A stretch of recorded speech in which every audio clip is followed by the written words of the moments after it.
పూర్ణమదః పూర్ణమిదం పూర్ణాత్ పూర్ణముదచ్యతే పూర్ణస్య పూర్ణమాదాయ పూర్ణమేవావశిష్యతే. ఓం శాంతి శాంతి శాంతి. క్రిందటి వారం బృహదారణ్యకోపనిషత్తుకి ఉపోద్ఘాతం పూర్ణమదః పూర్ణమిదం శాంతి పాఠానికి అర్థం చూశాం. ఈ పూర్ణమదః పూర్ణమిదం అనేటటువంటి శాంతి పాఠం వేదాంత శాస్త్రంలో చెప్పబడినటువంటి ముఖ్యమైన విషయం. సర్వం బ్రహ్మం, అంతా బ్రహ్మమే అని చెప్పబడింది. ఆ శ్లోకంలో మనం ఏం తెలుసుకున్నామంటే కారణం కార్యం, బంగారం కారణమని, దాని ఆభరణాలు కార్యమని, బంగారాన్నించే ఆభరణాలు వచ్చినాయి. ఆ ఆభరణాలన్నీ కూడా బంగారం మీదనే ఆధారపడి ఉన్నాయి. అవి ఉండడానికి బంగారమే కారణం. ఆ బంగారం ఆభరణాల్లో నుంచి బంగారం తీసేస్తే, బంగారం తీసేసామనుకోండి, లేకపోతే నామరూపాలు తీసేసామనుకోండి, పూర్ణమదః పూర్ణమిదం, కారణంలో బంగారం ఉన్నది. పూర్ణమిదః అంటే ఇక్కడ కూడా బంగారం కారణం, ఆభరణాల్లో కూడా బంగారమే ఉన్నది కార్యరూపంలో. పూర్ణమిదం పూర్ణాత్ పూర్ణం ఉదచ్చతే, ఆ కారణం నుంచే ఈ యొక్క ఆభరణాలన్నీ పుట్టినాయి. పూర్ణస్య పూర్ణమాదాయ, ఈ ఆభరణాల్లో నుంచి బంగారం గనక తీసేస్తే, అంటే బంగారం ఎంత వెయిట్ ఉందో ఆభరణాలు అంతే వెయిట్ ఉంటాయి. ఎంత వెయిట్తో బంగారం మనం ఇచ్చామో ఆభరణం చేయటానికి అంత వెయిట్తోనే ఆభరణం ఉంటుంది. బంగారం ఎంత వెయిట్తో ఇస్తే అంత వెయిట్తో ఆభరణం ఉంటుంది. అందుకని వెయిట్ చూసుకొని తీసుకొస్తాం వచ్చేటప్పుడు. అందులో నుంచి ఆ నామరూపాన్ని తీసేసామనుకోండి, ఆభరణం అనేదాన్ని తీసేస్తే ఏముంటుంది? బంగారమే ఉంటుంది. ఇప్పుడు ఉపనిషత్తు ఏం చెప్తున్నది? బ్రహ్మము నుంచే ఈ జగత్తు పుట్టింది, బ్రహ్మము నుంచే ఈ జగత్తు వచ్చింది. ఈ జగత్తంతా కూడా బ్రహ్మ కార్యం, బ్రహ్మ కారణం. ఈ కార్యం అనే జగత్తు బ్రహ్మ కారణమైన బ్రహ్మ కంటే వేరుగా లేదు. పూర్ణమదః పూర్ణమిదం పూర్ణాత్ పూర్ణం ఉదచ్యతే, ఆ పూర్ణం నుంచే ఈ పూర్ణమైన జగత్తు వచ్చింది. పూర్ణస్య పూర్ణమాదాయ, ఈ పూర్ణమైన జగత్తు నుంచి మనం పూర్ణం తీసుకుంటే, పూర్ణం అంటే పరిపూర్ణమైనటువంటి నిత్యమైనటువంటి సత్యమైనటువంటి బ్రహ్మాన్ని కనుక తీసుకుంటే ఏం మిగులుతుంది అంటే బ్రహ్మమే మిగులుతుంది. నామరూపాలనేవి నిజంగా లేవు. ఎట్లాగైతే గొలుసు, దిద్దులు, గాజులు ఇవనేవి మన ఊరికి మాటల మీద ఉన్నవే కానీ నిజంగా లేవు. అవి బంగారం కంటే వేరుగా లేవు. కనుక ఆ ఆభరణాల్లో నుంచి బంగారం తీసుకుంటే గాజు మిగులుతుందా, చైన్ మిగులుతుందా? ఏం మిగులుతుంది? బంగారమే మిగులుతుంది. అదేవిధంగా ఈ బ్రహ్మాన్ని కనుక మనం తీసుకుంటే ఆ నామరూపాలనేవి నిజంగా లేవు. మనం చూసే వస్తువులు ఈ నామరూపాలన్నీ కూడా నిజం కాదు, బ్రహ్మమే సత్యం, ఉనికి ఎరుక, అదే సత్యం. కనుక ఈ నామరూపం, ఈ జగత్ నామరూప క్రియ. ఈ జగత్తు ఈ నామరూపాలన్నిటికీ కూడా ఒక క్రియ, ఒక పని ఉంటుంది. అవన్నీ తాత్కాలికం, అవి సత్యం కాదు. అందుకని ఇప్పుడు ఎవరైనా మనకు దేవుడు ఉన్నాడా అని అడిగితే తంగమాడిగైకి తీసుకుపోయి బంగారం ఉన్నదా అని అడిగితే ఎట్లా ఉంది? నవ్వుతున్నారు చూసారా? నవ్వు వస్తుంది ఆ మాట చెప్తేనే. తంగమాడిగైకి తీసుకెళ్ళి హాలంతా చూస్తూవాడు, ఏమండి బంగారం ఎక్కడుందండి అని అడిగాడు అనుకోండి, ఏమంటామండి? పిచ్చివాడు అంటాం. ఇప్పుడు భగవంతుడి దృష్టిలో మనందరం పిచ్చివాళ్ళమే. మన జ్ఞానం రాకపోతే పిచ్చివాళ్ళం, జ్ఞానం వస్తే భగవత్ స్వరూపులం. అందుకే బ్రహ్మమని ఏదైతే చెప్తున్నామో మనం, ఆయన అన్నమాచార్య వారు బ్రహ్మం ఒక్కటే, పరబ్రహ్మం ఒక్కటే అన్నాడు. ఇంకొక భక్తుడేమో అంతా రామమయం అన్నాడు. ఇంకొక భక్తురాలేమో అంతా కృష్ణమయం అన్నది. ఇప్పుడు బ్రహ్మమయమా, కృష్ణమయమా, రామమయమా? ఏదో ఒకటే అయి ఉండాలి కదా. అంతా ఉన్నది బ్రహ్మమే అన్నాడు ఒక ఆయన. ఇంకొక ఆయన అంతా ఉన్నది రాముడే అన్నాడు. ఇంకొకళ్ళేమో అంతా కృష్ణుడే అన్నాడు. అయితే ఇప్పుడు కృష్ణుడా ఉన్నది, రాముడా ఉన్నది, బ్రహ్మమా? ఏదో ఒకటే కదా ఉండాలి అంతా ఉంటే. అప్పుడు మనం ఎట్లా అర్థం చేసుకోవాలి? బ్రహ్మమే రాముడు, రాముడే కృష్ణుడు, కృష్ణుడే రాముడు, రాముడే బ్రహ్మం. అందుకే రామబ్రహ్మం అని పెడతారు పేరు. విన్నారా రామబ్రహ్మం? కనుక ఎవరైనా దేవుడు ఉన్నాడా అని అడిగితే, దేవుడు ఎక్కడ ఉన్నాడు అని అడిగాడు అనుకోండి, ఎక్కడ ఉన్నాడు అంటావేమిటి? ఆ ఉన్నాడు అని అంటున్నావు చూసా, ఆ ఉన్నదే భగవంతుడు. ఇంగ్లీష్లో చెప్తే వేర్ ఈజ్ గాడ్ అని అడిగారు అనుకోండి, వేర్ ఈజ్ గాడ్? ఆ easiness is God. Easiness is God. తెలుగులో ఎలా చెప్తాం? దేవుడు ఎక్కడ ఉన్నాడు? ప్రశ్న. ఆ ఉన్నాడు అనేదే దేవుడు. ఎక్కడ ఉన్నాడు అని అడుగుతున్నావు చూసావా, ఆ ఉన్నది అనేదైతే ఉందో అదే భగవంతుడు. ఇప్పుడు ఇదంతా అర్థం కావడానికి ఎందుకు ఇంత కష్టపడాలి చెప్పండి? దానికి బృహదారణ్యకోపనిషత్తు ఉపాసనలతో మొదలు పెడుతుంది. నీకు ఇంకా చక్కగా చూసారు, అదేంటారు, నువ్వులు కానీ ఏ ధాన్యమైన, కొబ్బరి కానీ, ఇవన్నీ వాటిలో నూనె ఉంటుంది. ఆ నూనె తీయాలి అంటే దాన్ని ఏం చేస్తాం? గానుగలేసి తిప్పాలి. తిప్పితే కానీ దాంట్లో నుంచి సారం రాదు. ఆ పిప్పి అంతా పోవాలి. పిప్పి పోయినప్పుడే సారం. మీకు పిప్పి కావాలా, సారం కావాలా? ఎవరికండి పిప్పి కావాలి? ఆ చెరుకు గడ ఉంటుంది కదా, దాన్ని తీసుకెళ్ళి ముక్కలు ముక్కలు చేసి దాంట్లో మిషన్లో వేస్తాడు. ఆ చెరుకులో మనం ఆస్వాదించేది రసమా, ఆ చెరుకు చెక్క, పిప్పి అది. అందుకని దాన్ని రసం తీసుకొని పిప్పిని పారేస్తాం. ఇప్పుడు ఎందుకు ఈ ఉదాహరణ అంటే, మన బుద్ధి అంతా కూడా, మనస్సంతా కూడా లోపల దాంట్లో ఒక సారం ఉన్నది. ఆ సారం, ఈ సారాన్ని తెలుసుకోవాలంటే దాన్ని సారం తీయాలి. దాన్ని ఎక్కడ, ఏ గ్రైండర్లో వేయాలి? ఇప్పుడు మన బుద్ధిని అది మూల పదార్థం అంటారు చూసారా? నువ్వుల్లో నుంచి నూనె కావాలి, చెరుకు గడలో నుంచి చెరుకు రసం కావాలి. ఇప్పుడు మన బుద్ధి అనేటటువంటిది ఒకటి ఉంది, రా మెటీరియల్, మూల పదార్థం. దాంట్లో నుంచి మన బుద్ధి సూక్ష్మతని బయటికి తేవాలి. దాంట్లో నుంచి మన బుద్ధిలో నుంచి బుద్ధి సూక్ష్మతని బయటికి తేవాలి. బయటికి తేవాలంటే ఏ మిషన్లో వేయమంటారండి? వాషింగ్ మిషన్లో వేయమంటారా? వాషింగ్ మిషన్లో వేయలేవు, గ్రైండర్లో వేయలేవు, మిక్సీలోనూ వేయలేవు. మరి ఏదో ఒక పద్ధతి చెప్పండి మాకు. ఆ మనస్సు బుద్ధి యొక్క సూక్ష్మతని మనం బయటికి తీయాలి. ఆ బుద్ధి సూక్ష్మమైనప్పుడే ఈ సూక్ష్మ విషయం మనకు అర్థమవుతుంది. ఈ పూర్ణమదః బ్రహ్మము సత్యం, అంతా దేవుడే, అంతా భగవంతుడే, ఉనికి ఎరుక అంటారు, ఏమిటేమిటో అంటారు, రకరకాల మాటలు మాట్లాడతారు, రకరకాల మాటలు నేర్చుకున్నాం కానీ విషయం అంతుపట్టడం లేదే. అంటే నాయన, నీ బుద్ధిని బాగా సూక్ష్మం చెయ్యాలి. ఇంకొక ఉదాహరణ ఏంటంటే, ఈ జ్యూస్ కంటే కూడా ఇంకొక ఉదాహరణ, కత్తి సాము పదును పెడతాం చూసారా? సాన పెట్టడం అంటారు, పదును పెట్టడం అంటారు. పదును లేకపోతే అది టమాటాను కూడా కట్ చేయదు.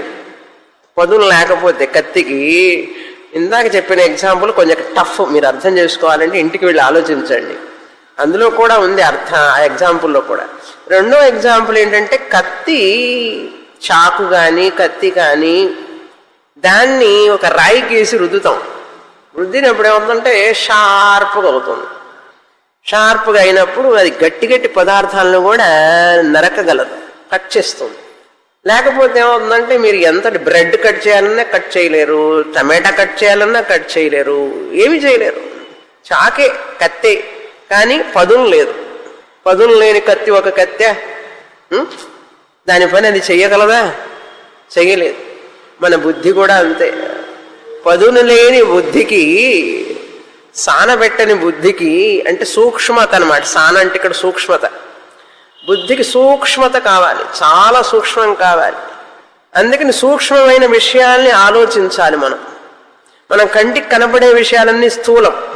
స్థూల విషయాలను గురించి ఆలోచిస్తాం, స్థూల విషయాలు అర్థం చేసుకుంటాం, కానీ సూక్ష్మ విషయాలను అర్థం చేసుకోలేకపోవడానికి కారణం మన బుద్ధి స్థూలంగా ఉన్నది. స్థూల విషయాలనే బాగా అర్థం చేసుకుంటుంది బుద్ధి, అంటే స్థూలంగా ఉంది అని అర్థం. సూక్ష్మ బుద్ధి ఉన్న వాళ్ళకి స్థూలాన్ని గురించి అంతగా పట్టించుకోరు.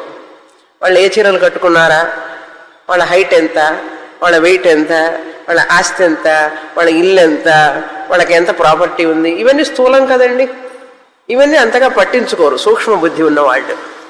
బాహ్యమైన దానికి ప్రాధాన్యం ఇవ్వకుండా ఆంతరంగికమైన దానికి ప్రాధాన్యం ఇవ్వడం సూక్ష్మత అంటారు.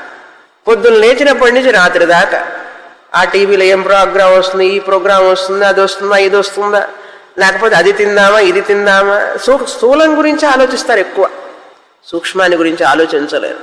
అలా సూక్ష్మాన్ని గురించి ఆలోచించాలంటే మనస్సు, బుద్ధి సూక్ష్మమైన విషయాల మీద చింతన చేయాలి. అలా చెయ్యడమే ధ్యానం అంటారు, ఉపాసన అంటారు. కనుక మొదటి అధ్యాయంలో బృహదారణ్యకోపనిషత్తులో 6 బ్రాహ్మణాలు ఉన్నాయి. ఖండాన్ని బ్రాహ్మణం అంటారని చెప్పాను కదా. 6 బ్రాహ్మణాలు ఉన్నాయి. ఒక్కొక్క బ్రాహ్మణ సారాంశం చూస్తాం మనం. ఈ సారాంశం చూడటానికి ముందు దానికి ఉపోద్ఘాతం కావాలి కదా. అదే నేను చెప్పే ఉపోద్ఘాతం. ఇప్పుడు ఉపాసనలు చెప్పబడినాయి. దేనికయ్యా ఉపాసనలు అంటే ఇవన్నీ వైదిక ఉపాసనలు. మనలాగా రాముడు కృష్ణుడు ఉపాసనలు కాదు. మీకు అవి దొరకవు ఇక్కడ ఉపనిషత్తుల్లో, అవి పురాణాల్లో దొరుకుతాయి. దేవిని పూజించడం, కృష్ణుడిని ఆరాధించడం, రాముణ్ణి ఆరాధించడం, శివుణ్ణి ఆరాధించడం, ఇవన్నీ ఎక్కడ దొరుకుతాయి? మనకు పురాణాల్లో ఉంటాయి. కానీ ఉపనిషత్తుల యొక్క విషయం జ్ఞానమే. ఉపనిషత్తుల్లో ఆ ఏకరూప ఉపాసన ఉండవు. మరి ఏదో ఉపాసనలు చెప్పారన్నారు కదా, అవి ఏమిటి అంటే విశ్వరూప ఉపాసన, వైదిక సంబంధమైనటువంటి ఉపాసనలు, వైదిక మంత్రాలకు సంబంధించిన ఉపాసనలు. మన తైత్రీయ ఉపనిషత్తులో చూసాం.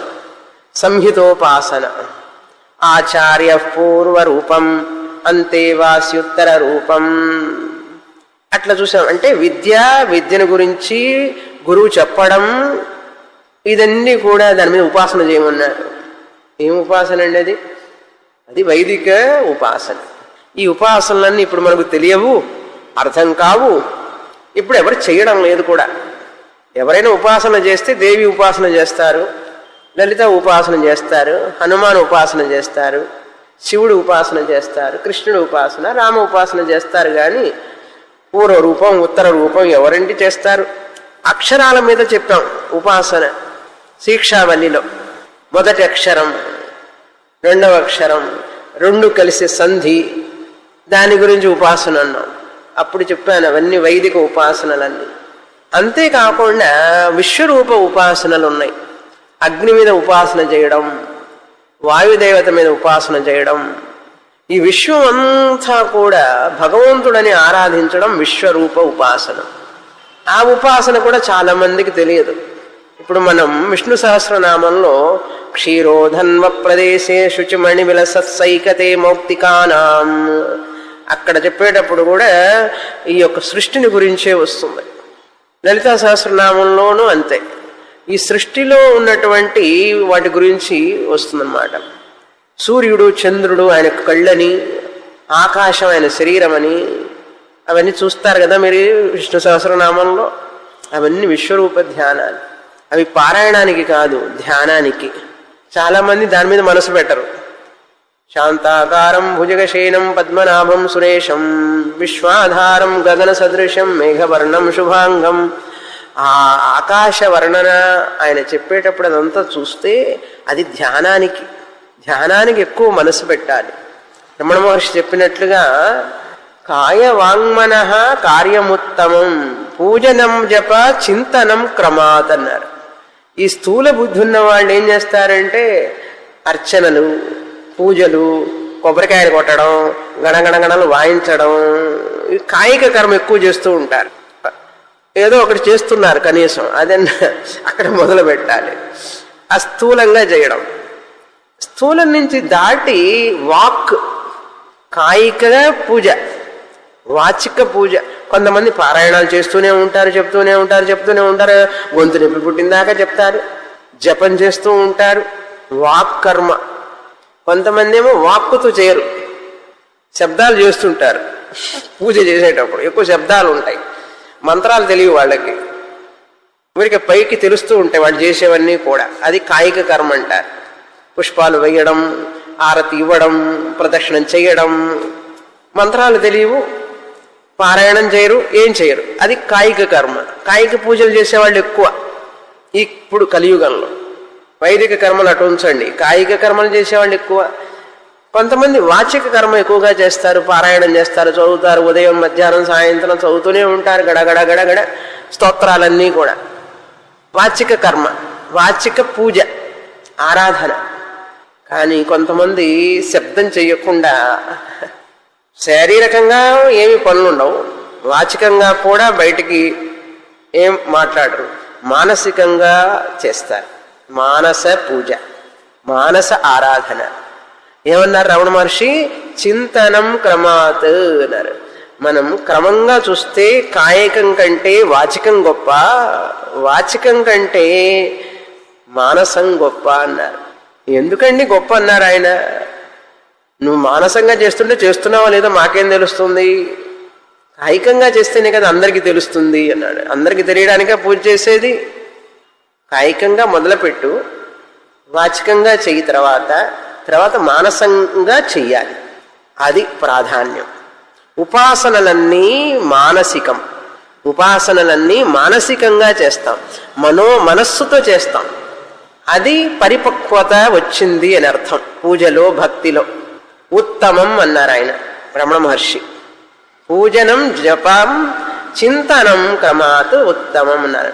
కాయ వాంగ్మనః కార్యం ఉత్తమం, పూజనం జప చింతనం అన్నారు. చింతనం ఉత్తమం. చింతనం అంటే ధ్యానం, ఉపాసన. ఎందుకు ఉత్తమం అన్నారు అంటే సింపుల్. మనసు సూక్ష్మం, మనసు చాలా సూక్ష్మం. ఈ కాయికం అనేది స్థూలం, వాచికం అనేది కూడా స్థూలం. ఆ స్థూలమైనటువంటి చేసే కొద్దీ కూడా నువ్వు స్థూలంగానే ఉంటావు, స్థూల విషయాలనే అర్థం చేసుకుంటావు. మానసికమైనటువంటి ఆ ఉపాసన, మానసిక కర్మ, ఆ ఉపాసన చెయ్యనంత వరకు నువ్వు ఆ ధ్యానం, ఉపాసన, మానసికంగా పూజ చేయడం, మానసికంగా జపం చేయడం, మానసికంగా చేయనంత వరకు నువ్వు నీ బుద్ధిని సూక్ష్మం చేసుకోలేవు. కనుక మానసికంగా ఉపాసన చెయ్యాలి. అది చేస్తే మనకు బుద్ధి సూక్ష్మం అవుతుంది. అలా సూక్ష్మం కావాలి అంటే చాలా సాధన చెయ్యాలి. ఎందుకంటే స్థూలం తేలిక, సూక్ష్మం కష్టం. తెలుసుకోవడం కష్టం కనుక నువ్వు సూక్ష్మమైనటువంటి ధ్యానం చెయ్యి, మానసికంగా చెయ్యి. మానసికమైనటువంటి పట్టు దొరకాలి అంటే కాయిక వాచికాలు తరోగా చేసి ఉండాలి. కాయిక వాచికాలన్నీ చేసిన వాళ్ళకి పూర్ణంగానే వాళ్ళకి మానసికంగా నిలుస్తుంది మనస్సు. అసలు ఈ విషయం తెలుసుకోవాలి కదా మనం ముందు. కాయికం ఏమిటి, వాచికం ఏమిటి, మానసం ఏమిటి? మానసికం అనేది వాచికం లేకుండా రాదు, వాచికం అనేటువంటిది కాయికం లేకుండా రాదు. అందుకని చక్కగా మన వాళ్ళు చెప్పారు, కాయేన వాచా మనసేంద్రియైర్వా బుద్ధ్యాత్మనా వా ప్రకృతే స్వభావాత్. మనసా వాచా కర్మణ అన్నారు. కాయిక వాచిక పదాలు వస్తూనే ఉంటాయి. చూశారు మన వాళ్ళు ఎంత చక్కగా చెప్పారు. ముందు కాయికంగా మొదలుపెట్టు. చిన్నప్పుడు పిల్లల చేత మానసికంగా చేయించగలమా? వాళ్ళ చేత కాయికంగా చేయించాలి, వాచికంగా చెప్పించాలి. ఒరే నువ్వు కూర్చొని ధ్యానం చేయరా అంటే 6 ఏళ్ల పిల్లవాడిని ఏం చేస్తాడు? ధ్యానం చేయలేడు. అందుకని 15 ఏళ్ళు 20 ఏళ్ళు వచ్చే వరకు కూడా బాగా కాయికం వాచికం చెయ్యాలి. అలా చేయంగా త్వరగా మానసికంగా చెయ్యడానికి శక్తి వస్తుంది. ఇప్పుడు మనం ఏమిటంటే అవును ప్రజల కథ ఏమిటి అసలు? 35 సంవత్సరాలప్పుడు 40 సంవత్సరాలప్పుడు వాళ్ళు కాయికంగా వాచికంగా మొదలు పెడతారు. ఇది 10 సంవత్సరాలు, అది 10 సంవత్సరాలు అయ్యేటప్పటికి ఆయాసం వస్తుంది, సరిపోతుంది, టైర్డ్నెస్, మానసికంగా చేయడం మొదలు పెడతారు. చెప్తున్నా ఎందుకంటే చిన్నప్పుడు ఈ భక్తి పూజలు అలవాట్లు లేని వాళ్ళు ఏదో కొద్ది వయసు వచ్చిన తర్వాత మొదలు పెడతారు. అప్పుడు కాయికంగా మొదలు పెడతారు చాలా మంది.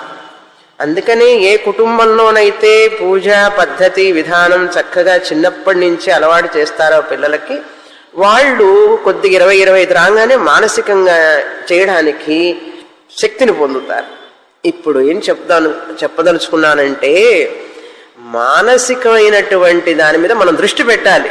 ఇంత వయసు వచ్చిన తర్వాత కూడా ఇంకా కాయిక వాచిక కర్మల మీద మనం మనసు పెట్టామంటే ఇంకా స్థూలంగానే ఉండిపోతాం. స్థూలంగా ఉంటూనే భక్తి అంటే స్థూల విషయాలపైన భక్తి ఉంటే, అరే శాస్త్రంలో సూక్ష్మ విషయం గురించి చెప్పింది, మానస పూజ చెప్పింది, మానస ఆరాధన చెప్పింది, మానస పారాయణం చెప్పింది, అది ఉత్తమం అని చెప్పిన విషయాన్ని నువ్వు తెలుసుకోవాలి కదా. ఎందుకు ఉత్తమం అన్నది శాస్త్రం? నువ్వు సూక్ష్మ విషయాన్ని తెలుసుకుంటావని ఒక రోజుకి అది ఉత్తమం అని చెప్పింది. ఇది ఉత్తమం అని మనకు ఎట్లా తెలుస్తుంది చెప్పండి? గురువు దగ్గరికి వస్తేనే కదా తెలుస్తుంది, శాస్త్రం చదివితేనే కదా తెలుస్తుంది. అందుకని ఏకరూప ఉపాసన చేసేటప్పుడు కూడా మానసంగా చేయడం మనం అలవాటు చేసుకోవాలి. ఇంకా 60-70 ఏళ్ళు వచ్చిన తర్వాత కూడా 50 ఏళ్ళు దాటిన తర్వాత కూడా ఇంకా కాయికంగా వాచికంగా చేస్తూ కూర్చుండి ఇంకెప్పుడు ఎదుగుతాం మనం? అది చూసారా, ఆచార సంపన్నులు అంటే ఎవరు అర్థమైందా ఇప్పుడు? ఎందుకు ఆచారం, ఎందుకు పూజలు, ఎందుకు అనుష్ఠానాలు అంటే తెలిసిందా ఇప్పుడు? ఆయనకి ఏం పని లేదండి, పొద్దుకులు ఏదో చేస్తూనే ఉంటాడు, అనుష్ఠానం అన్నాడు. చేయకపోతే ఏం చేస్తావు? టీవీ ముందు కూర్చొని టీవీ చూస్తుంటావు, అంతకంటే ఏం చేస్తావు నువ్వు? అందుకనే బుద్ధి పెరగడంలో మనుషులకి.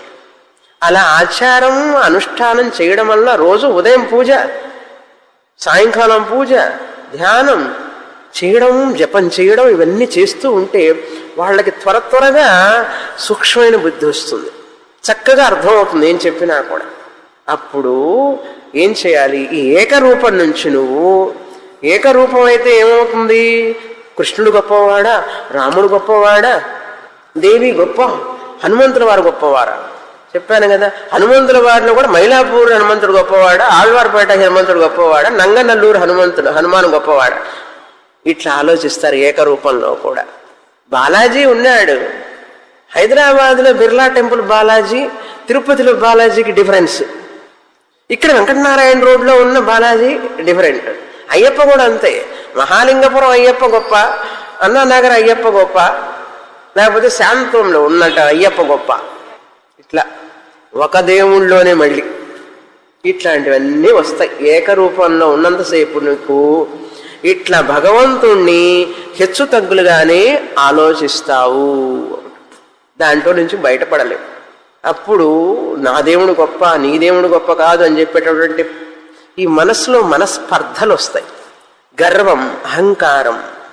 దాని కొరకు చెప్తుంది శాస్త్రం, ఈ ఏకరూపాన్ని నుంచి దాటి నువ్వు ఆ రూపాన్ని అన్నిట్లో చూడడం నేర్చుకో, విశ్వరూప ధ్యానం చెయ్యి అన్నది. విశ్వం మొత్తం కూడా ఆయన రూపమే అని ధ్యానం చెయ్యి. ఇంక ఎప్పుడు ఏకరూపం నుంచి బయటపడేది నువ్వు? చూడండి, కాయిక వాచికాల నుంచి బయటపడి మానసికానికి రావాలని చెప్పాను, అదొక మెట్టు. అదేవిధంగా ఇక్కడ ఏకరూపంలో నుంచి నా ఇష్టదైవం అని చెప్పి ఎంతకాలం కూర్చుంటాం? రాముణ్ణి ఆరాధించాడు, తిడుతూ ఉంటాడు ప్రపంచాన్ని అంతా కూడా, లోకాన్ని తిడుతూ ఉంటాడు, భక్తుడిని చెప్పుకుంటుంటాడు, కానీ ఇరుగు పొరుగుల్ని, పక్క వాళ్ళని, చుట్టాలని, బంధువుల్ని, ఇంట్లో వాళ్ళని తిడుతుంటాడు. చూసారా, ఆ ఏకరూప భక్తి వల్ల కూడా మనిషిలో ద్వేషం, కోపం, తాపం, ఈర్ష, అసూయ అందరి మీద. అంటే దేవుడు వేరు, ఈ ప్రపంచం వేరు. చూసారా, అట్లా దేవుణ్ణి మనం వెలివేస్తున్నట్లే. ఇది వెలివేయడం అంటారు, ఎలియనేషన్ అంటారు Dayananda Swamiji. Alienation of God. దేవుణ్ణి ఒక రూపంలోనే చూస్తూ ఆయన ఇక్కడ ఉన్నాడు లేకపోతే అక్కడ ఉన్నాడు, ఇదంతా కూడా ఈ జగత్తంతా కుళ్ళిపోయింది, పాడు ప్రపంచం అంటున్నాడు అనుకోండి, అంటే దేవుడు ఇక్కడ లేడు, అక్కడెక్కడో ఉన్నాడని చెప్పి ఆయన వెలివేసినట్లే కదా. తెలుగులో చెప్పాలంటే వెలివేయడం, బ్యానిష్ చేయడం అంటారు. మనం చక్కగా చేస్తున్నాం, ఇప్పుడు అందరూ చేసేది అదే. ఆయన అస్సలు మంచివాడు కాదండి, ఆవిడ అస్సలు మంచిది కాదండి, ఇది లోకం బాగలేదండి అంటే ఈ లోకం వేరు, దేవుడు వేరు, ఈయన వేరు, దేవుడు వేరు. దేవుడు మంచివాడు, వీడు మాత్రం మంచివాళ్ళు కాదు. అప్పుడేమైంది? ఆ భక్తి వల్ల నీలో ఒక శుద్ధత వచ్చిందా? నీ ఆలోచనలో రాలేదు. నీ ఆలోచనలు నిన్నే బాధ పెడుతూ ఉంటాయి.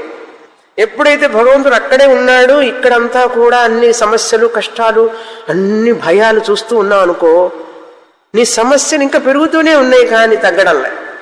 ఏకరూపం ఇంతకాలం పూజించానండి దేవుణ్ణి, నాకేం చేశాడు ఆయన, ఎన్ని కష్టాలు ఇచ్చాడు అంటున్నావు. చూసారా, నీ భక్తి వల్ల ఆరాధన వల్ల నీకేమి శాంతి రాలేదు. ఎందుకంటే నువ్వు తర్వాత స్టెప్కి ఎదగకుండా అందులోనే కూర్చున్నావు. మొదటి క్లాసులోనే కూర్చొని రెండో క్లాసుకి రాకుండా. ఎందుకు రాలేదంటే చెప్పేవాళ్ళు లేక, శాస్త్రం తెలియక. శాస్త్రం ఏం చెప్తుంది, నాయన నీ ఏకరూపం నేను ఎదగడం కోసం ఇచ్చాను కొంతకాలం. నువ్వు ఏ ఏకరూపాన్ని అయితే ఆరాధించావో ఆ దేవుడు అంతటా ఉన్నాడు కదా, అంతటా ఉన్నప్పుడు అన్నిటా చూడటం నేర్చుకోవచ్చు కదా. ప్రహ్లాదుడు చూశాడు అట్లా, మీరాబాయి చూసింది, త్యాగరాజు చూశారు. అంతటా కూడా ఆ పరమాత్ముడిని, వాళ్ళ ఇష్టదైవాన్ని చూశారు. అందుకని వాళ్ళు దేన్ని ద్వేషించరు, ఎవరిని నిందించరు. ఈ లోకం మీద ఒక చెడు ఆలోచన రాదు వాళ్ళకి. ఎవరు వాళ్ళని బాధ పెట్టినట్టుగా వాళ్ళు అనుకోరు. చూశారా, వాళ్ళకి ఎవరి మీద కోపము రాదు. నా దేవుడే అంతటా ఉన్నాడు. ఇది విశ్వరూప భావన.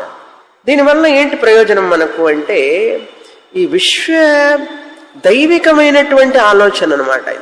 విశ్వం అంతా కూడా దైవ స్వరూపం అని మన ముందున్నటువంటి ఆలోచనలు, భయం, కోపం, ద్వేషం, ఈ ఆలోచనలు ఉంటున్న మనస్సు మారిపోయింది ఇప్పుడు. ఎందుకంటే నేను అన్నిట్లా ఆయనే చూస్తున్నాను. సూర్యుడు, చంద్రుడు ఆయనే, ఆపహ, జ్యోతి, ఓషధులు అన్నీ కూడా ఆయనే. తైత్రీయంలో చూశాం. పృథివ్యంతరిక్షం ద్యౌర్దిశో వాంతర దిశా, చంద్ర, సూర్య, అగ్ని ఇవన్నీ కూడా ఆకాశ, ఆత్మ, పృథివీ, పంచభూతాలన్నీ భగవంతుడే అని మనం చదువుకుంటున్నామేనే కానీ మనకు ఆ భావన రావాలి. అది చూస్తున్నప్పుడు అంతా ఆయనే, అంతా ఆయనే. మన ఆలోచనలు దైవికంగా మారతాయి. డివినైజేషన్ అంటారు దీన్ని. నేను ప్రపంచాన్ని చూడటం లేదు, ప్రపంచ రూపంలో ఉన్న భగవంతుడిని చూస్తున్నాను. చూసారా, ఇంతకు ముందంతా దేవుడు పూజా రూమ్లో, తర్వాత మూసేసేసి యథాస్థానం ప్రతిష్టాపయామి. ఇక పోట్లాటలు, అరుపులు, కీచులాటలు, ద్వేషం అన్నీ, అందరిలో లోపాలే కనపడుతూ ఉంటాయి మనకు. ఎందుకంటే మనం ఆ క్షణం పూజ చేస్తాం, మళ్ళీ బయటకు వచ్చేస్తాం, మర్చిపోతాం. శాస్త్రం అంటుంది అది కాదు, అది భక్తి, ఒక మెట్టు భక్తి. అందులో ఉంటే నీకు ఆనందం, సుఖం లేదు. భగవంతుణ్ణి, ఈ జగత్తు మొత్తాన్నే భగవంతుడిగా భావించు, ధ్యానించు అన్నది. దాన్ని విశ్వరూప ధ్యానం అన్నాం. 11వ అధ్యాయం చూడబోతున్నాం మనం. విశ్వరూప దర్శనం అంటే ఏమిటి అర్థమైందా ఇప్పుడు? అంతటా భగవంతుడే ఉన్నప్పుడు అన్నిట్లో ఆయనే కదా ఉన్నాడు. ప్రహ్లాదుడు అదే అన్నాడు, అందుగలడిందులేడని సందేహము అనదు. నాకు అన్ని భగవంతుడే అనే భావనలో ఉండాలి ఎప్పుడు.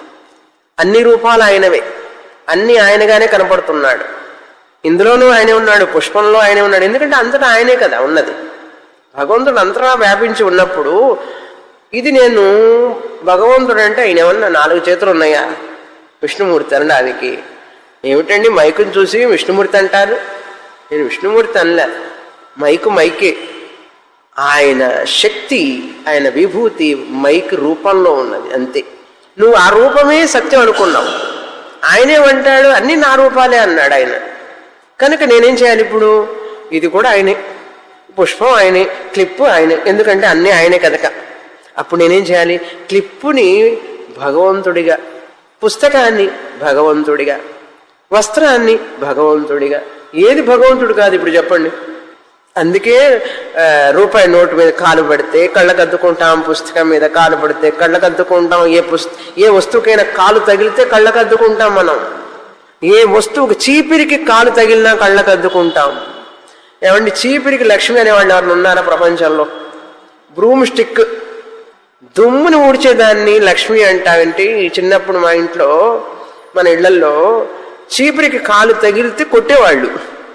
చీపురికి కాలు తగలకూడదు, చీపురు లక్ష్మి. ఇదేమిటండి, ఇంతకంటే పైత్యం అని ఉంటుందా? మనం పైత్యం అనం, చూసేవాళ్ళకి అది పైత్యం కనిపిస్తుంది. మహాలక్ష్మి ఉంటుంది, చీపురిట మహాలక్ష్మిట. ఎక్కడండి ఎంత ఆలోచన ఇది చూడండి. అసలు విన్నారా అసలు ఆ విషయం, ఆ మాట విన్నారా? ఎప్పుడైనా ఆలోచించారా? ఈ చీపురిని మహాలక్ష్మి అంటారు ఏమిటని ఆలోచించారా? మేము ఎప్పుడు అడగలేదు అమ్మని, ఏమిటమ్మా చీపురిని పోయి మహాలక్ష్మి అంటావు అంటే అడగలే. ఈ రోజుకి చీపురిని లక్ష్మిగానే చూస్తాం. ఇప్పుడు అర్థమైంది తర్వాత, ఎందుకంటే అప్పుడు శ్రద్ధగా అమ్మ చెప్తే విన్నాం, ఆ చీపురిని కూడా లక్ష్మిగానే భావిస్తాం. ఇప్పుడు తెలిసింది, ఎందుకంటే అంతా దేవుడే కదా, అందుకని అమ్మని పోయి మనం అడగలేదు. పాప అమ్మకి తెలియదు. అమ్మ చెప్పింది, రూపాయి మీద కాలు పెడితే కళ్ళకద్దుకో లక్ష్మి అంది. పేపర్ అని చెప్పి అడిగామా మనను? అడగలే. అమ్మ లక్ష్మి అన్నదంటే లక్ష్మి అంతే. ఇప్పుడు తెలిసిందా ఎందుకో? అంతటా భగవంతుడే ఉన్నాడు కనుక మనం ఉపయోగించుకునే ప్రతి వస్తువు భగవంతుడే కనుక మనం అన్నింటినీ ఆరాధిస్తాం. ఇది విశ్వరూప ధ్యానం, డివినైజేషన్ అంటారు. ఇది చాలా కష్టం రావడం. అలా నీకు వచ్చిన రోజే నువ్వు తర్వాత అరూపానికి రాగలుగుతావు. అరూప మనసులో ఆయనకి రూపం లేని ఆయన్ని తెలుసుకోవాలంటే నువ్వు నీ బుద్ధి ఎంత సూక్ష్మంగా వెళ్ళాలి. అలా సూక్ష్మంగా వెళ్ళాలంటే నీకు మనస్సు విశాలం కావాలి. మానసికంగా నువ్వు బాగా ఎదగాలి. మనస్సు రాగ ద్వేష సంకుచితాలతో ఉండకూడదు. ఆ రాగద్వేషాలని ఉన్నంతసేపు కూడా డిస్టర్బ్ అవుతూనే ఉంటావు నువ్వు. అందుకని మనస్సు మొదటి ప్రయోజనం విశ్వరూప ధ్యానం వల్ల నాలో ఉన్నటువంటి సంకుచితత్వం పోతుంది. ఇంగ్లీష్లో చెప్పాలంటే ఎక్స్పాన్షన్ ఆఫ్ ద మైండ్ అంటారు. Expansion of the mind. మనస్సు విశాలంగా ఉండాలి. ఎవిది చూసినా ఎక్కడ చూసినా ఏం చూసినా కూడా భగవత్ స్వరూపమే అన్నారు. ఆ భావన కావాలి. అది రావాలి అంటే మనలో రాగద్వేషాలు తగ్గాలి. రెండవ ప్రయోజనం. మొదటి ప్రయోజనం మనస్సు విశాలత. రెండవ ప్రయోజనం మనసులో రాగద్వేషాలు పూర్తిగా పోవు, కానీ వాటిని కొంచెం సాంబార్లో ఉప్పు ఎక్కువైతే ఏం చేస్తాం? నీళ్లు పోస్తాం. అందుకని మన రాగద్వేషాలు కొంచెం నీళ్లు కలపాలి, డైల్యూట్ చేయాలి. లేకపోతే కొంతమంది అంటే నాకు ఇష్టం, కొంతమంది అంటే ద్వేషం. ఈవిడంటే నాకు ఇష్టం, ఆయనంటే నాకు ఇష్టం లేదు. ఇదంటే నాకు ఇష్టం, అదంటే నాకు ఇష్టం లేదు. ఇట్లా ఇష్టాలతోనే మనం సతమతం అయిపోతూ ఉంటాం ఉదయం నుంచి రాత్రి దాకా. ఒక వస్తువులేంటి, ఒక మనుషులేమిటి, మన జీవితాంతం ఇట్టగా జరిగిపోతున్నది కదా. ఇవి తీవ్రంగా ఉండే కొద్దీ మనస్సు అలజడి. ఎందుకని అంత రాగద్వేషాలు ఎందుకు మనకు? కనుక తగ్గించుకో. కృష్ణుడు ఏం చెప్పాడు? రాగద్వేషం వ్యవస్థితవు ఉంటాయి, లేకుండా ఉండవు, కానీ వశం నా ఆగచ్చేది. వాటికి వశుడి కావాలి. వెంటనే అక్కడే మానిటర్ చేయాలి. మెటల్ డిటెక్టర్ పెట్టినట్టు చెక్ చేస్తాడు వాడు. ఏదైనా కీ అని శబ్దం వస్తుంది, మనం పోయేటప్పుడు అందులో ఏదైనా ఉంటే వాడికి కీ అని శబ్దం వస్తుంది, పట్టుకుంటాడు వెంటనే. అట్లా పట్టుకోవాలి మనం.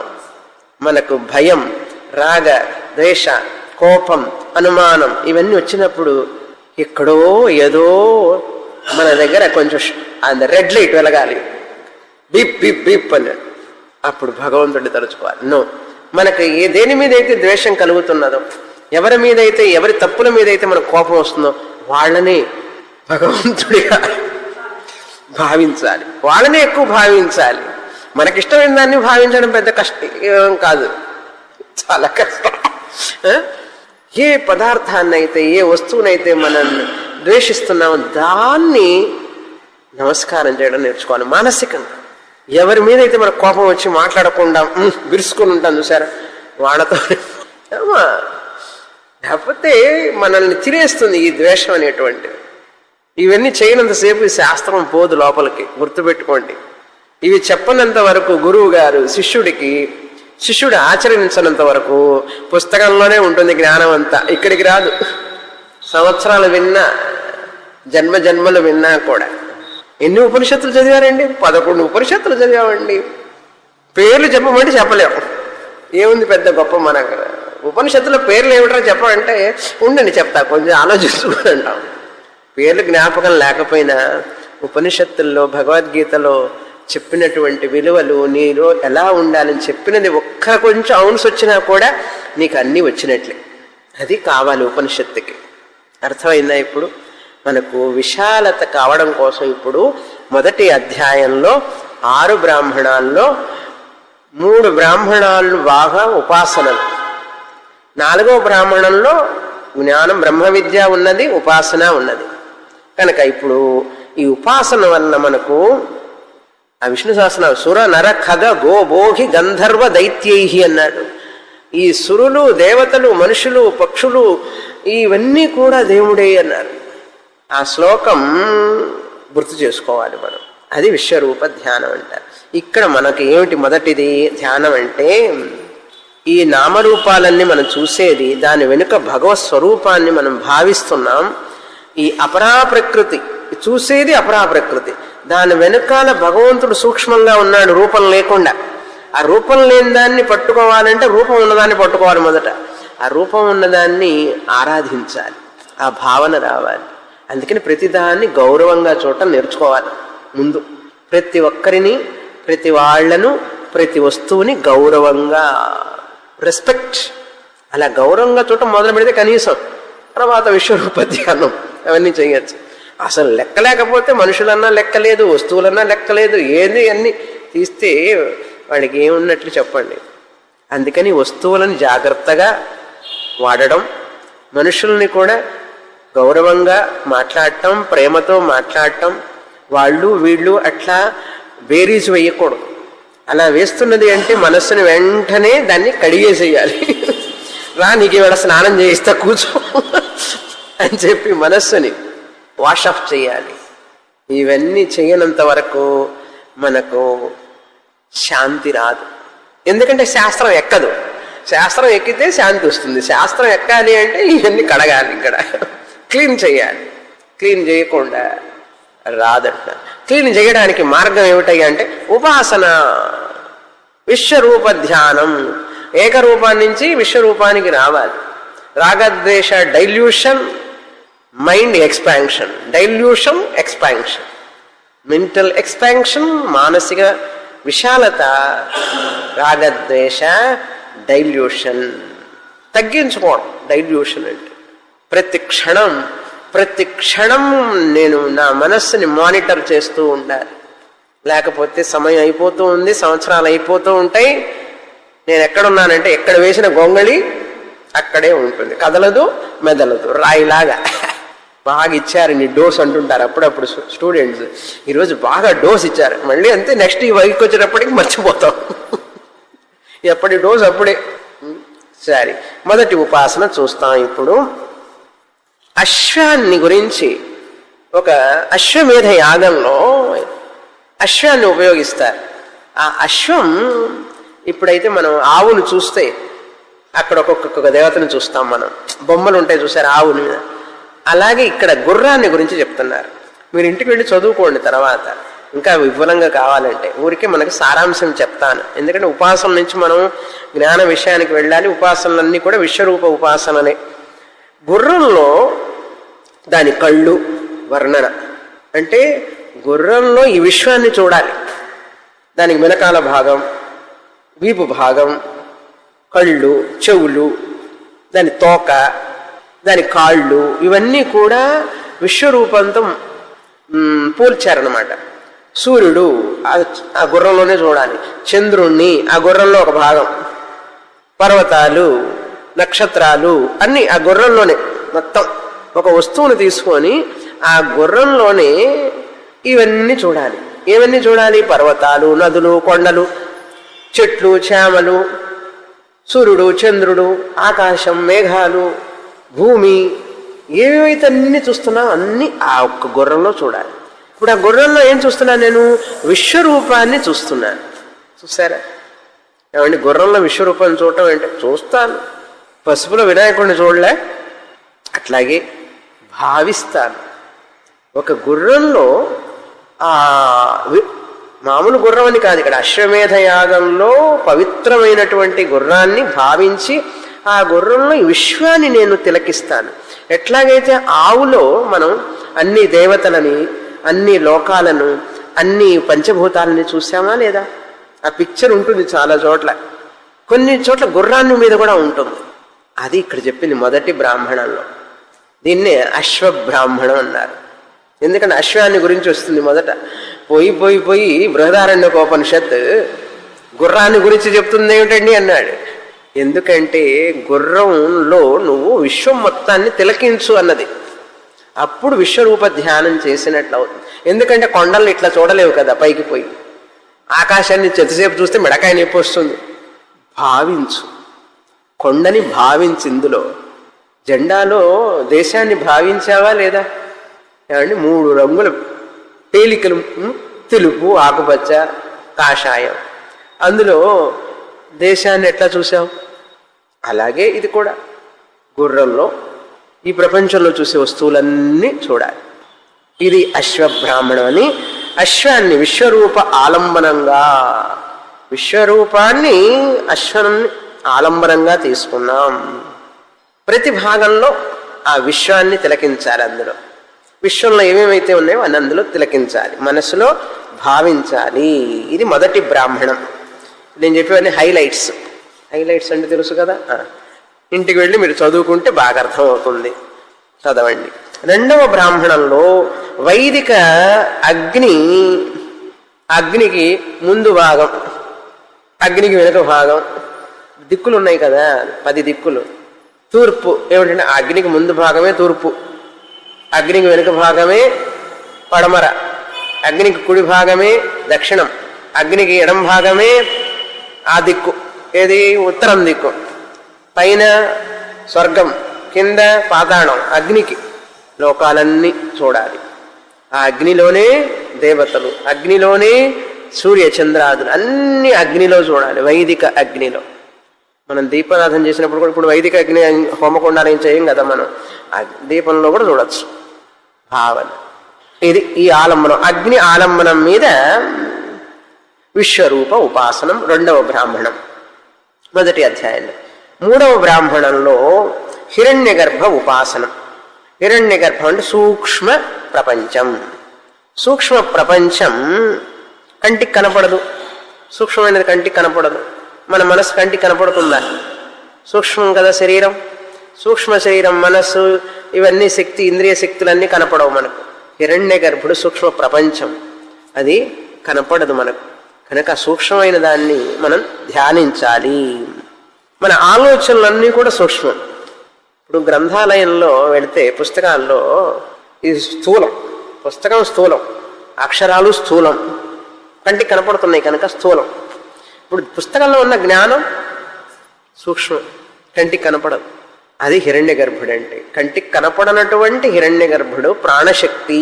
ప్రాణం కనపడదు, ఆ ప్రాణశక్తి సమష్టి ప్రాణమే హిరణ్య గర్భుడు. ఎంత గొప్పవాడు హిరణ్య గర్భుడు. ప్రాణం అంటే చూడండి, కళ్ళు చెడును చూస్తాయి, మంచి చూస్తాయి. ముక్కు మంచి వాసన చూస్తుంది, చెడు వాసన చూస్తుంది. చెవులు మంచి వింటాయి, చెడు వింటాయి. అట్లా ప్రతి ఇంద్రియం మంచి చెడు ఉన్నాయి వాటికి. కానీ ప్రాణం, మంచి ప్రాణం చెడు ప్రాణం అన్నదా ఉండదు. ప్రాణం ఎప్పుడు శుద్ధమే. కనుక అటువంటి ప్రాణం, సూక్ష్మమైన ప్రాణం మీద ధ్యానం చేయాలి. హిరణ్య గర్భుడి మీద ధ్యానం చేయాలి. సమష్టి ప్రాణ శక్తి, క్రియాశక్తి, జ్ఞానశక్తి, ఇచ్ఛాశక్తి. ప్రాణం ఉండడం వల్లనే ఇవన్నీ కూడా మనకు పనిచేస్తున్నాయి. దీనివల్ల ఏమిటి ప్రయోజనం? సూక్ష్మమైన దాని మీద చేస్తే సూక్ష్మ బుద్ధి, సూక్ష్మ విషయాన్ని తెలుసుకోవడం. ఇలా సూక్ష్మంగా తెలుసుకున్నప్పుడు సూక్ష్మాతి సూక్ష్మమైనటువంటి ఆత్మని తెలుసుకుంటాం. సూక్ష్మాతి సూక్ష్మమైనటువంటి అరూపమైనటువంటి ఆత్మకు వెళతాం. చూశారా? ఆత్మ విషయానికి వస్తాం. ఇప్పుడు మనం ఎంత దూరంలో ఉన్నామో తెలిసిందా? ఎక్కడ ఉన్నాం, ఏం చేస్తున్నాం, ఏం చెయ్యాలి, ఇది తెలుసుకోవడానికి 10 ఏళ్ళు పట్టింది మనకు. శాస్త్రానికి వచ్చిన తర్వాత మనకు తెలిసేది ఏమిటయ్యా అంటే, మనం ఎక్కడున్నాం, ఏం ఆలోచిస్తున్నాము, ఏమి ఆలోచించాలి, ఏమి ఆలోచిస్తే ఏం పొందుతాం, ఏం పొందితే మనకు శాంతి సుఖం వస్తుందని తెలుసుకోవడానికే ఇన్ని సంవత్సరాలు పడుతుంది. అయితే నిరుత్సాహపడకూడదు, శ్రద్ధ కావాలి, భక్తి కావాలి. చేసుకున్న వాడికి చేసుకున్నంత మహాదేవ్ అంటారు కదా. మనం ఎంత సమయాన్ని ఇస్తున్నాం, ఎలా చదువుతున్నాం, ఏ విధంగా మనం చదువుతున్నాం, దీన్ని బట్టి మనకు ప్రయోజనం కూడా వస్తుంది. అంతే కదా. నేను చదువుతూనే ఉన్నానండి. ఎట్లా చదువుతున్నావు? చదవలసిన విధంగా చదువుతున్నావా? సమయాన్ని ఎట్లా ఇస్తున్నావు? సమయాన్ని ఇస్తున్నావు, నీ మనస్సు ఎంత దాని మీద ఏకీకృతమైంది, అది చూస్తున్నావా? ఇవన్నీ తెలుసుకోవడానికి మనం ఎక్కడ ఉన్నామని చెప్తున్నది శాస్త్రం. చూడండి, మనకు ఏమి తెలియదో, మనం ఏం తెలుసుకోలేదో చెప్పి పాపం మనల్ని నడిపిస్తున్నది శాస్త్రం. అటువంటి శాస్త్రమాతకి ఏమిస్తాం మనం చెప్పండి? ఎలా రుణం తీర్చుకుంటాం? ఇంత తెలియదని నాకు తెలియడానికి శాస్త్రం చదవాలి. చాలామందికి బాధ, మాకు చాలా తెలియలేదండి అని. ఇప్పుడన్నా తెలుసుకో, నష్టమేముంది తెలుసుకుంటే? ఇంకా అంత అయిపోయిందిలేండి, ఇప్పుడేం తెలుసుకుంటా. అది ఎందుకు మళ్ళీ ఆ మాట? మళ్ళీ తెలుసుకుంటా, మళ్ళీ నెక్స్ట్ జన్మ అంతే అవుతాం కదా. ఇప్పుడైనా తెలుసుకోవాలి కదా, కనీసం తెలిసినంతవరకు తెలుస్తుంది, వచ్చినంతవరకే వస్తుంది, అట్లయినా చదవచ్చు కదా. అలా చదువుతారు చాలామంది. సరే, అది ప్రయోజనం. ఆ బ్రహ్మని మనం తెలుసుకోగలుగుతాం. ఇప్పుడు ఉపనిషత్తు ఏం చెప్తున్నది? మనం ఎప్పుడు చూసేటటువంటిది 24 గంటలు మనకు తెలిసేటటువంటిది, చూసేటటువంటిది, వినేటటువంటిది, ఇవన్నీ కూడా సత్యం కాదంటుంది. చూడండి, ఉపనిషత్తు చెప్పేది ఎట్లా ఉంటుంది అసలు. ఇది మనకు మింగుడు పడదు. ముందు నువ్వు ఏదేది చూస్తున్నావో, ఏమేమి తింటున్నావో, ఏమేమి వింటున్నావో, ఏమేమి తాకుతున్నావో, ఏవేవైతే నువ్వు అనుభవిస్తున్నావో అవన్నీ సత్యం కాదు. ఇదెక్కడి గొడవ అండి. ఇంకా తర్వాత ఆపలే ఉపనిషత్తు. ఏం చెప్తుంది? నువ్వు ఏదైతే చూడడం లేదో, నువ్వేదైతే వినడం లేదో, నీకు ఏదైతే కంటికి కనపడడం లేదో, నీ మనసుకు ఏదైతే తెలియదో అది సత్యం అంటుంది, అది పరమ సత్యం అంటుంది. మరి ఈ విషయం మనం అర్థం కావాలంటే మనం ఎదగాలా లేదా? ఇప్పుడు ఉపనిషత్తు తప్పందామా, మనం తెలుసుకుని తప్పందామా, పోనీ ఒప్పుకుందామా? ఉపనిషత్తు చెప్పేది ఏం చేద్దాం? పూర్తిగాను ఒప్పుకోలేము. ఎందుకంటే నాకు కనపడేవన్నీ నాకు సత్యంగా కనపడుతున్నాయి, నాకు కనపడని ఏదో సత్యం అంటుంది, అది నాకు తెలియదు. పూర్తిగాను ఒప్పుకోలేము. పోనీ పూర్తిగా నిరాకరిద్దామంటే అయ్యో వేదం, దేవుడు చెప్పిన వాక్కు కాదని అనలేము, వదలలేము, దీన్ని అటు కాదనలేము. ఎట్లా ఉందంటే కర్ర విరగకూడదు, పాము సావకూడదు అన్నట్టుంది.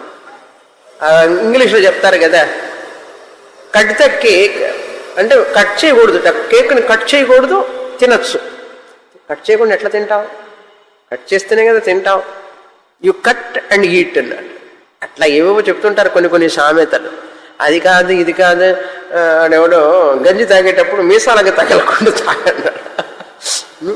మీసాలు ఉన్నప్పుడు గంజి తాగేటప్పుడు మీసాలకి తగలకుండా ఎట్లా ఉంటుంది? ఇట్లాంటి రకరకాలు శాస్త్రంలో ఎన్నో చెప్తుంటారు, రకరకాల నానుడి. ఇప్పుడు ఏమంటారు చివరికి అంటే, ఏమన్నా చేసుకో, ఉపనిషత్తు అంటుంది, నువ్వు ఎట్లా అర్థం చేసుకుంటావు చేసుకో, నాకు చెప్పే సత్యం ఇది, నేను చెప్పేస్తాను, నేను మార్గం చెప్పాను, పద్ధతులు చెప్పాను, నువ్వు ఆచరించుకో, గురువు దగ్గరికి వెళ్ళి చదువుకో, తెలుసుకో అంటుంది ఉపనిషత్తు. ఎప్పుడుకి తెలుసుకుంటావో నీ ఇష్టం, నువ్వు ఎంత తొందరగా పరిగెడతావో, నడుస్తావో, లేదా తాబేలుగా వస్తావో, మెల్లిగా నీ ఇష్టం అంటుంది. అది చూడండి, ఆ కంటికి కనపడని సూక్ష్మాతి సూక్ష్మమైనటువంటి పుణ్య పాపాలకు అతీతమైనటువంటి అరూపమైనటువంటి బ్రహ్మాన్ని తెలుసుకోవడానికి మనకు ఉపనిషత్తు అనేక రకాలుగా సహాయపడుతోంది ఉపాసనల ద్వారా. తర్వాత ఉపాసనం 3వ బ్రాహ్మణంలో హిరణ్యగర్భ ఉపాసనం, 2వ బ్రాహ్మణంలో అగ్ని ఉపాసనం, 1వ బ్రాహ్మణంలో అశ్వ ఉపాసనం. అన్నిటి మీద విశ్వరూప దర్శనమే. 4వ బ్రాహ్మణంలో వేదాంతము చెప్పబడింది, పురుష విధ బ్రాహ్మణం అని చెప్పబడుతోంది. చాలా ముఖ్యమైన మంత్రాలు వస్తాయి అక్కడ, అది వచ్చే వారం చూద్దాం. ఆ 4వ బ్రాహ్మణంలో మొదటి మంత్రం ఆత్మైవేద మగ్రం ఆసీత్ పురుష విధ అని మొదలవుతుంది మంత్రం 26వ పేజీలో. అది వివరంగా వచ్చే వారం చూస్తాం. కనుక ఈ స్థూల శరీరాన్నించి, సూక్ష్మ శరీరాన్నించి పంచకోశాలు దాటి అంటే వీటన్నిటికి అతీతంగా ఉన్నటువంటి సూక్ష్మాతి సూక్ష్మమైనటువంటి, ఎక్కడైతే పుణ్యం పాపం రోగం వ్యాధి ముసలితనం ఇవన్నీ లేవకుండా ఉన్నదో ఆ స్థితి, అది నా నిజస్వరూపం. దాన్ని తెలుసుకోవడానికి అహర్నిశలు కృషి చెయ్యాలి. మన ప్రయత్నంతో మనం తెలుసుకోవాలి. అందుకని ఈశ్వర కృప, శాస్త్రకృప, గురుకృప, ఆత్మకృప, 4 కృపలుంటే కానీ మనకు లభించదు. అందుకని మనం ఏం చేయాలి? తీవ్రమైన సంకల్పం చేసుకోవాలి. మనస్సులో తీవ్ర సంకల్పం చేసుకోవాలి. నిర్ణయం. ఏ నిర్ణయం? నాకు ఈ జీవితంలో జీవన్ముక్తి కావాలి, పొందాలి. అది పొందడానికి మార్గం చూపించు అని చెప్పి భగవంతుణ్ణి ప్రతి క్షణం అడగాలి. భగవంతుణ్ణి అడుగుతూ, శాస్త్రంతో ఉంటూ, గురువు సాన్నిధ్యంలో, గురువు గారి బోధనలతో మనం త్వరగా మన యొక్క ఆనంద స్వరూపమైనటువంటి బ్రహ్మస్వరూపాన్ని మనం తెలుసుకుంటే దిగులు లేదు, చింత లేదు, ఏమీ ఉండదు. ఆనందో బ్రహ్మ. పూర్ణమదః పూర్ణమిదం పూర్ణాత్ పూర్ణముదచ్యతే పూర్ణస్య పూర్ణమాదాయ పూర్ణమేవావశిష్యతే. ఓం శాంతి శాంతి శాంతి. హరి ఓం. శ్రీ గురుభ్యో నమః. హరి ఓం.